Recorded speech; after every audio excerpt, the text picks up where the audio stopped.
Bienvenue dans cette sixième partie de la modélisation d'une enceinte. Donc dans cette partie-là, nous allons apprendre à faire des boulons et utiliser un système de pivot nous permettant la rotation facile autour de notre objet. Alors je vais créer d'abord un cylindre.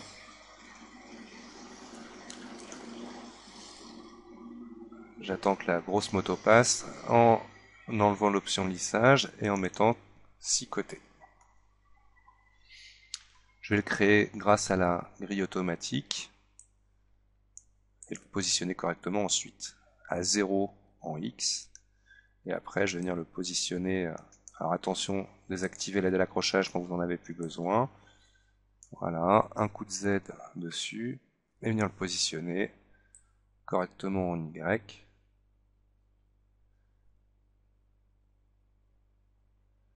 Alors normalement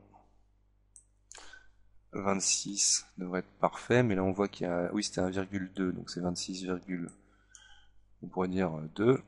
Hop, et là il sera correctement positionné dessus. Et le faire d'une taille correcte.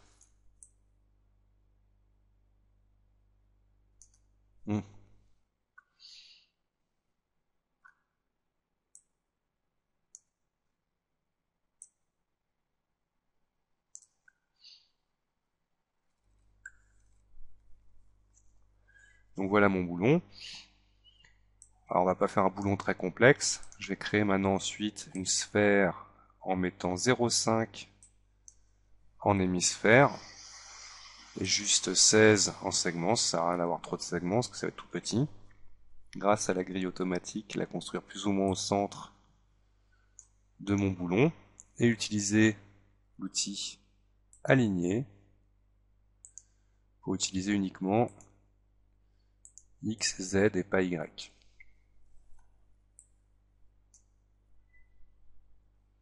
Comme ça, il se sent bien au centre de mon boulon. Je sélectionne mon cylindre. D'abord, je vais écraser ma sphère sur un axe avec échelle. Voilà mon boulon. Je sélectionne donc mon cylindre, converti en polygone éditable. Je vais lui attacher la sphère.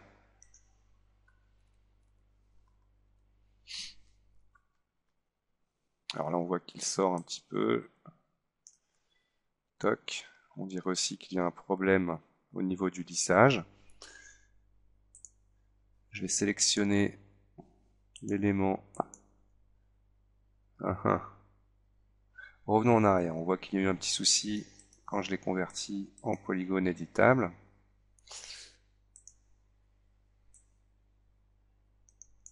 Le fait qu'il y ait 16, c'était peut-être pas une bonne idée. 32.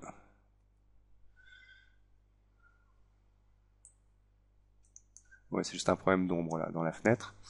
Je vais le laisser à 32. Toi, converti en... Ah oui, segment hauteur, pas besoin non plus d'avoir autant de segments. En polygone éditable. Ça c'est nouveau, il me fait un lissage automatique. On sent qu'il a cassé mon lissage, donc c'est pas grave, je sélectionne cet élément là et on va lui faire effacer tout au niveau des polygones, groupe de lissage, pour bien voir les arêtes. CTRL, je vais cliquer dans arête, automatiquement toutes mes arêtes sont sélectionnées. Clic droit, je vais faire un tout petit chanfrein, donc avec boîte de dialogue, faire un chanfrein, donc clic droit dans les doubles flèches pour le remettre à 0, mais vraiment tout petit. 0,2 mm, c'est déjà énorme. 0,1, ça devient bien 0,5. Même on va mettre 0,7 à 8. Non, c'était l'inverse. 3.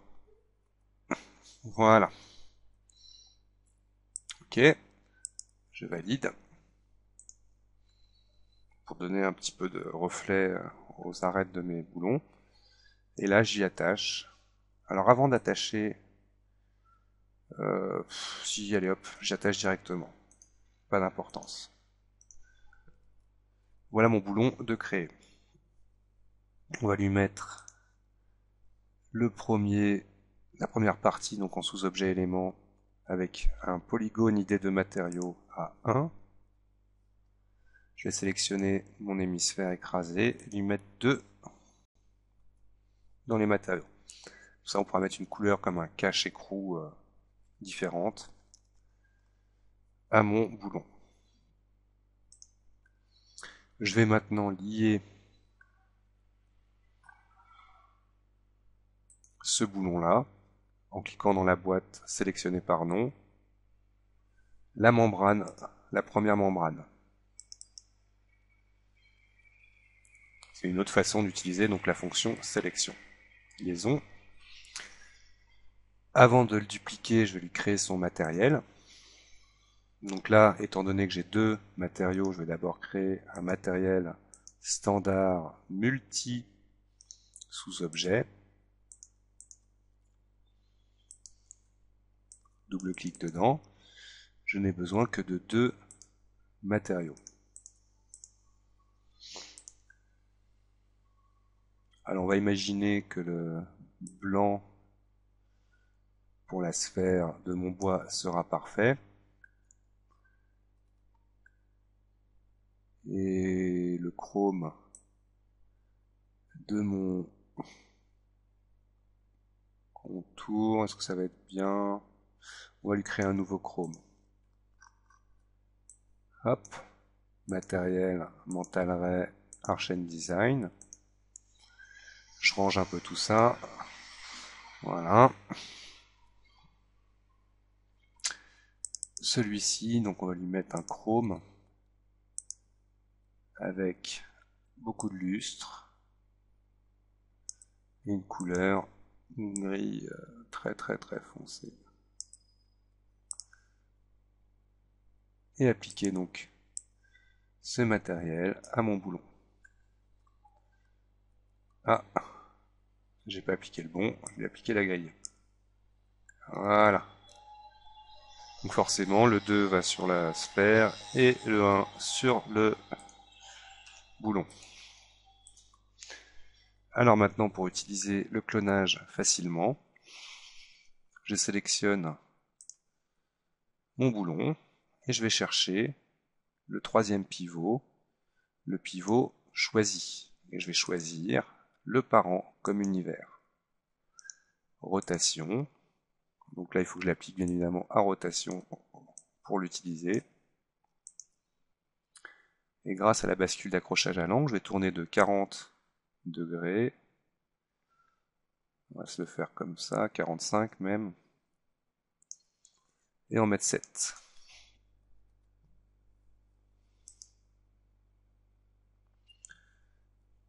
Je vais dupliquer celui-ci.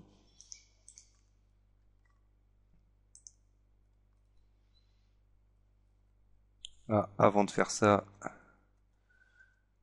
on va l'appeler boulon.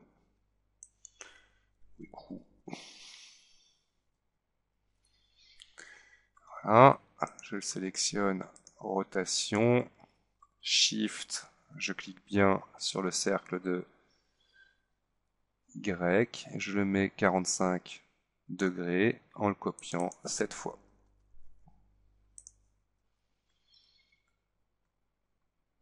Je sélectionne celui-ci. On va reprendre le pivot vu de l'objet, le mettre sur cet objet-là, avec Shift, plus déplacer, pour obtenir la copie. Je m'assure qu'il est bien placé. Et lui, par contre, je vais le lier à la membrane 001. Voilà.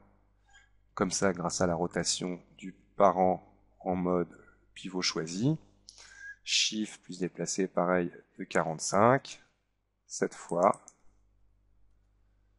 en copie.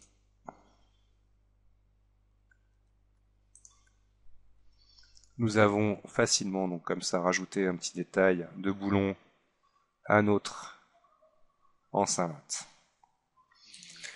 Alors, Pour terminer la modélisation et la texture, je vais créer un plan suffisamment grand au centre de l'univers, toc toc, qui me permettra donc de récupérer les ombres. Comme matériel, on va lui mettre, pourquoi pas, une bibliothèque de matériaux Autodesk Sol. Alors je vais le mettre complètement là pour que vous voyez bien où je vais le chercher. Matériaux Autodesk, plancher, bois. Alors là vous allez vraiment pas le voir. Matériaux Autodesk, plancher, bois. Ben voilà. On va lui mettre un chêne érable pif.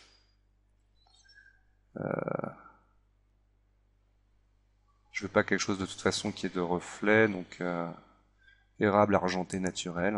On va tester. Et appliquer donc ce matériel à ma géométrie. Une fois de plus, tout affiché correctement. Il est passé où? Mon bois plancher Autodesk. Lui demander d'afficher matériaux ombrés pour voir la texture. Et on voit que ma texture est absolument affreuse. Je vais cocher sur mon plan l'option de taille de mapping réaliste. Souvent quand on utilise les textures Autodesk, rien que taille de mapping réaliste, et voilà. Il ne nous reste plus donc qu'à créer notre lumière. Donc je vais créer une lumière standard, projecteur zone MR. Donc au départ, un cliquer glisser de la lumière vers la cible. Et ensuite, on déplace sa lumière. Voilà. Pour la mettre ensuite en hauteur. Donc là, je vais chercher un éclairage type scène, donc qui va vraiment venir, voilà, créer une ambiance. Alors je peux venir sélectionner ma cible. F3 sera plus facile pour la voir. Elle est ici. Pour générer l'impact de mon éclairage. Bien la petite cible, que voilà. Voilà, pour centrer un peu plus sur mon objet le résultat. Je vais m'assurer que mon matériel Autodesk occlusion ambiante activée, arrondir coin pas besoin, finition vernis satiné. On va voir ce que ça donne le vernis satiné. Alors ensuite je vais paramétrer rendu, la configuration du rendu. Je vais passer dans un mode taille de sortie HDTV en faisant une petite sortie pour faire un test. Oui, si je mets tout dans une seule case, ça va pas le faire. 800 en largeur qui mettra automatiquement par rapport au ratio 16 neuvième la valeur 800-450. Dans ma fenêtre, je vais utiliser la fonction afficher zone d'image valide, maj F, qui me permet donc de comme ça bien chercher le cadrage désiré. Pourquoi pas y créer une vue caméra, créer caméra à partir de la vue, CTRL-C, pour mémoriser ma vue. Alors là, les boutons sont différents du coup, mais hop, je peux bien cadrer comme ça ma sortie. Outils pour facilement récupérer ma lumière, je ne le vois plus dans mon champ, liste de lumière, je la sélectionne. Une autre méthode, je vais l'appeler par exemple spot 01, entrée pour valider, comme ça si jamais je suis désélectionné, je n'ai plus qu'à venir chercher mon spot. La caméra, quand je suis dans la vue caméra, sélectionner caméra ou cible, facile. Donc là je prends mon spot. Mon spot, nous allons lui changer 2-3 paramètres. Paramètre du projecteur, je vais réduire le faisceau comme ça pour casser la zone d'atténuation et demander au paramètre d'éclairage de la zone. Alors on va pour l'instant mettre affiché dans le rendu en tant que disque et mettre un disque de, vu que c'est un rayon, on va lui mettre 15. Tenter une première sortie.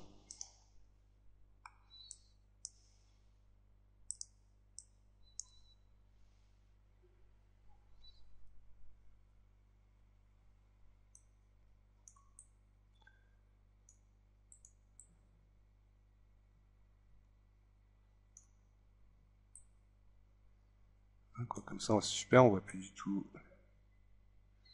Voilà. Alors voilà l'effet que ça donne, c'est déjà pas mal du tout. On pourrait aller plus loin, mais je pense que déjà, hop, chercher un angle un peu plus sympa.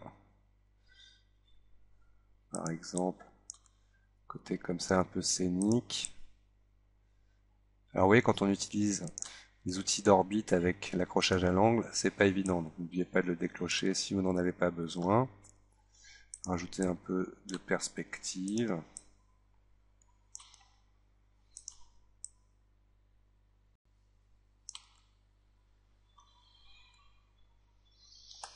Par exemple, donc.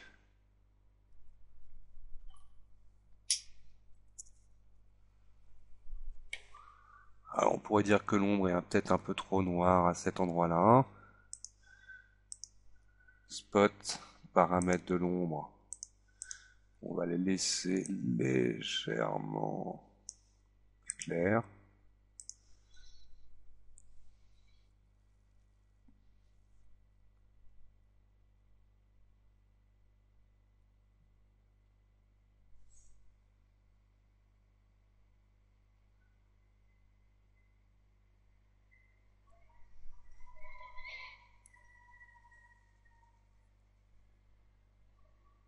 Parfait. Donc voici la fin donc, de ce tutoriel. Bien évidemment, on pourra aller un peu plus loin sur la qualité du rendu, etc. Je pense que c'est déjà une boucle intéressante à maîtriser. Et donc voilà, j'espère que ce tutoriel vous a plu et à bientôt pour un prochain tuto. Merci de l'avoir regardé.